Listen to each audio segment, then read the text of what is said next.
आज भैया बहनों हम लोग सामाजिक विज्ञान सोशल साइंस में चौथा अध्याय पढ़ेंगे। राज्य, राजा और एक प्राचीन गणराज्य। राज्य जैसे कि आजकल के राज्य हैं हमारा उत्तर प्रदेश राज्य, महाराष्ट्र राज्य, बंगाल राज्य। इस प्रकार से राज्य और आप देखते हैं राजा और एक प्राचीन गणराज्य, अर्थात प्राचीन माने अतीत, सबसे पुराने गणराज्य। तो हम ये देखते हैं कि पहले राज्य में राजा कैसे होते थे। ठीक है, राज्य में राजा किस प्रकार से बनते थे और उन्हें हम राजा की दर्जा कैसे मान लेते थे, यह एक पुरानी बात है। पहले आज कल के हम समझेंगे। आजकल राज्य में राजा कौन है? मुख्यमंत्री है। ठीक है, राज्य में राजा मुख्यमंत्री है और उनके साथ अन्य मंत्रीगण है। और देश का राजा कौन है? प्रधानमंत्री है। ठीक है, तो इस प्रकार से पहले भैया बहनों ये व्यवस्था नहीं थी। पहले राजा लगभग 50 वर्षों से हम अपने शासकों का चुनाव मतदान के जरिए करते चले आ रहे हैं। ठीक है, अर्थात इस समय, परंतु पहले के जमाने में लगभग 3000 साल पहले जब राजा बनने की इस प्रक्रिया का प्रारंभ हुआ तो हम ये देखते हैं कि राजा एक बड़े अनुष्ठान करके, एक यज्ञ करके और अपने को राजा घोषित करते थे, एक शक्तिशाली बन करके। जैसे कभी कभी आप देखते थे कि अश्वमेध यज्ञ ये होता था, उसमें एक घोड़े छोड़े जाते थे। उस घोड़े को जिस क्षेत्र में वो घोड़ा जाता था वहाँ के कोई राज परिवार के ही कोई उस घोड़े को रोकते थे। जब उसको रोक लेते थे तो उनके साथ युद्ध होता था, नहीं रोकते तो फिर वो राजा जिस उद्देश्य से घोड़ा छोड़ते थे वह उनके पास आता था और एक बड़ा अश्वमेध यज्ञ होता था और सभी क्षेत्र के राजा वहाँ उनके पास बुलाए जाते थे और उसमें सभी राजा एक पुरस्कार लेकर के उस यज्ञ में शामिल होते थे। इस तरीका से राजा जो हैं घोषित होते थे और राजा बड़े बड़े यज्ञों को करने के साथ साथ उन्हें प्रतिष्ठित होने का एक गौरव प्राप्त होता था। इस तरीका में ये वो राजा अपने जनपद, अर्थात जनपद उसे कहते हैं जहाँ की जन समुदाय रहता है। पहले जनपद का अर्थ जन समुदाय जहाँ रहता है वहाँ जनपद। तो उस जनपद के वो राज्य राजा होते थे। परंतु अब जनपद क्या है? अब जनपद का मतलब कि अब इस समय नए में डिस्ट्रिक्ट बन गया है, जिला जिसको हम कहते हैं। इन सभी आयोजनों में राजा का मुख्य स्थान होता था और वह राजा राज सिंहासन पर बैठता था या अपने एक बाघ के एक मृगछाल बाघ के छाल पर या मृगछाल पर वो बैठते थे और इस प्रकार से उसका सारथी, उसका सहचर होता था। यज्ञ के अवसर पर वह राजा के विजयों तथा अन्य गुणों का गान करता था। राजा के संग संबंधी खासकर उसकी रानियां तथा उनके पुत्रों को भी कई छोटे छोटे अनुष्ठान करने होते थे। अन्य सारे आमंत्रित राजाओं का काम सिर्फ बैठकर यज्ञ की पूरी प्रक्रिया को देखना भर था। राजा के ऊपर पुरोहित पवित्र जल के छिड़काव करते थे और इस प्रकार से वे अनुष्ठान करते थे। विष अथवा वैश्य जैसे सामान्य लोग उपहार लाते थे जिन्हें पुरोहित शूद्र मानते थे और कई अनुष्ठानों में शामिल नहीं किया जाता था। इस प्रकार से हम देखते हैं कि पहले जब ये राजा हुआ करते थे तो राजा किसी उच्च खानदान और उच्च वर्ग के लोग ही होते थे, लेकिन अब ऐसा नहीं। हम पहले और आज के इन विचारों से हम लोग तुलना करते चलेंगे। अब देखते हैं कि वर्ण क्या है।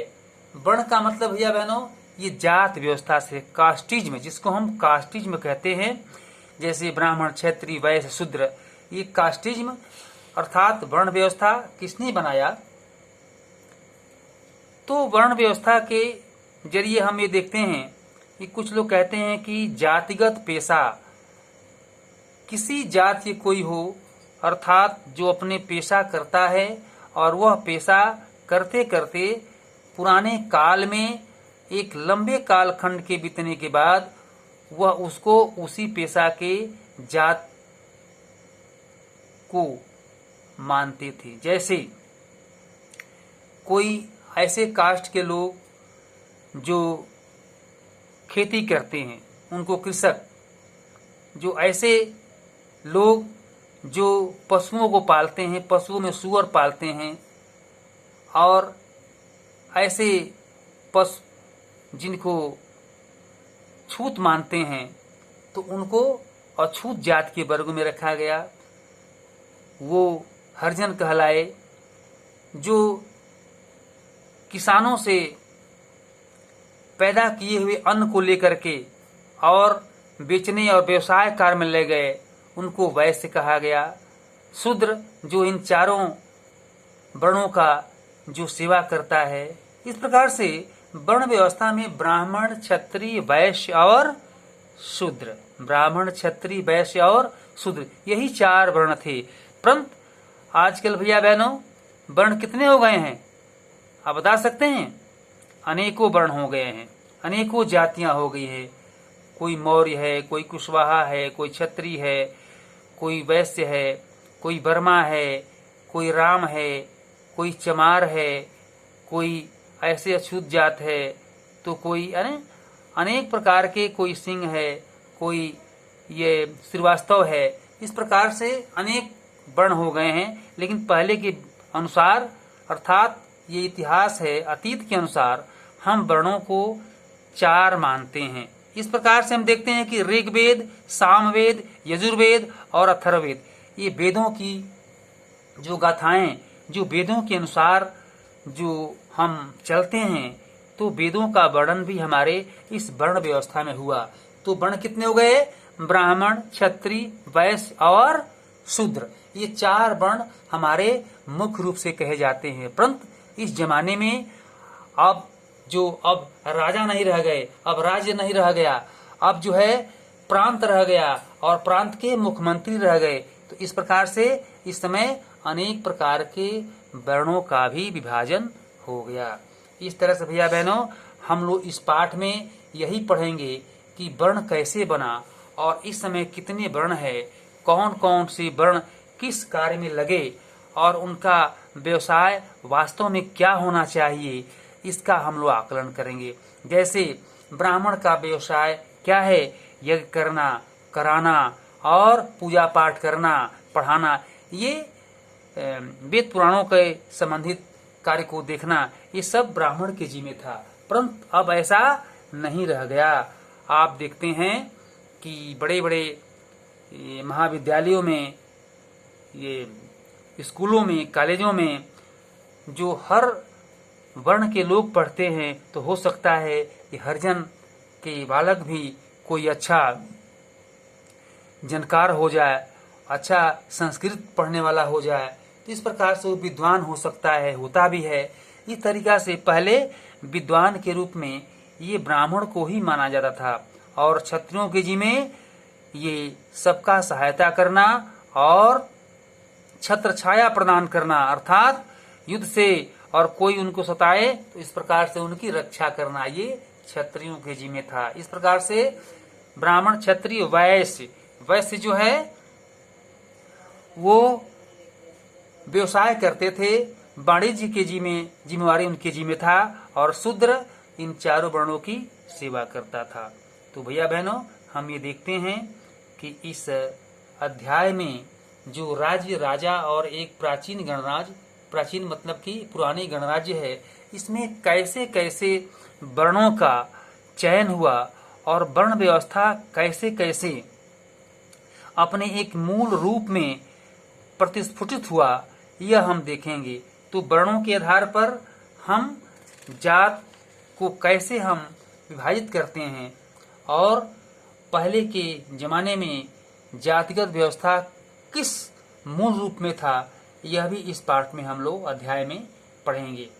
इस प्रकार से हम ये देखते हैं कि उस जमाने में किस प्रकार से बर्तनों का, किस प्रकार से उनके सामानों का और कैसे कैसे विकास हुआ, यह हम देखते हैं।